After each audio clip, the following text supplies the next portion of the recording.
वारंगल शहर में तिरंगे झंडे के साथ बाइक रैली। वारंगल मारवाड़ी संघ के नेता राजेश उपाध्याय ने युवाओं से देशभक्ति दिखाने का आह्वान किया। 76वें गणतंत्र दिवस के समारोह के उपलक्ष्य में अभिषेक नागला के नेतृत्व में एक बाइक रैली का आयोजन किया, जिसमें वारंगल रेलवे स्टेशन से चौरास्ता, पोचम मैदान, MGM सर्कल, बटाला बाजार, फ्लाईओवर और अंडरब्रिज तक तिरंगा यात्रा के हिस्से के रूप में राष्ट्रीय ध्वज प्रदर्शित किया गया। इस तिरंगा यात्रा में बड़ी संख्या में युवाओं, विभिन्न व्यापारियों और आम जनता ने भाग लिया। इस कार्यक्रम को संबोधित करते हुए उन्होंने कहा, वारंगल शहर में पहली बार वारंगल, हनुमाकोंडा और काजीपेट क्षेत्रों के सभी लोग एक साथ तिरंगा यात्रा का आयोजन कर रहे हैं, ताकि सभी में हमारी देशभक्ति व्यक्त हो सके। इस कार्यक्रम में रंजीत कुमार, केसनपल्ली, कैलाश, कोलोरिया, विष्णु शारदा सहित उपरोक्त समुदायों के लोगों ने भाग लिया।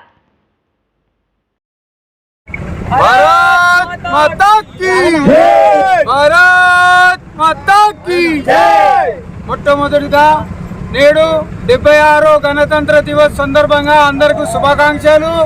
మరి నగర ప్రజలు వరంగల్, హన్మకొండ, కాజీపేట అందరి ఆధ్వర్యంలో నేడు మొట్టమొదటిసారిగా ఈ యొక్క తిరంగా యాత్ర తీయబడుతుంది। అది యొక్క వరంగల్ రైల్వే స్టేషన్ నుండి చౌరస్తా, పోచా మైదాన్, ఎంజిఎం మరియు ఫ్లైఓవర్ నుంచి ముగింపు వచ్చేసి పోస్ట్ ఆఫీస్ వరకు అవుతుంది। కావున రాబోయే రోజు యూత్ అందరూ దేశపైన దేశభక్తి పెరగాలి, యూత్లో లోపల ఒక concept of the spirit of the India ఉండాలని చెప్పి ఒక ఆశతోని ఈ మొట్టమొదటిసారిగా ప్రయత్నం చేస్తున్నాం। కాబట్టి అందరూ దీన్ని సహకరించాలి। ఈ ర్యాలీలో పాల్గొన్న వారిలో వ్యాపారస్తులు, ప్రొఫెసర్లు మరియు జర్నలిస్టులు, పాత్రికా విలేకరులు కూడా ఉన్నారు। పేరు పేరున అందరికీ ధన్యవాదం। రాబోయే రోజుల్లో ఇటువంటి యాత్ర, తిరంగా యాత్రలను విజయవంతంగా చేయాలని చెప్పేసి మీరందరూ మేము కోరుకుంటున్నాం। రాజేష్ ఉపాధ్యాయ్, భారత్ మాతా కీ జై, వందే మాతరం, వందే మాతరం।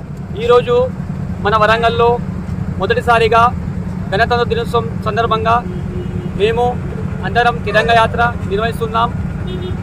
మొత్తం వరంగల్, హన్మకొండ, కాజీపేట్, ట్రై సిటీస్ కలిపి తిరంగా యాత్ర స్టార్ట్ చేయబోతున్నాం। రానున్న రోజులలో ఇంకా అద్భుతంగా చేస్తున్నామని మేము కోరుకుంటున్నాము। భారత్ మాతా కీ, భారత్ మాతా కీ।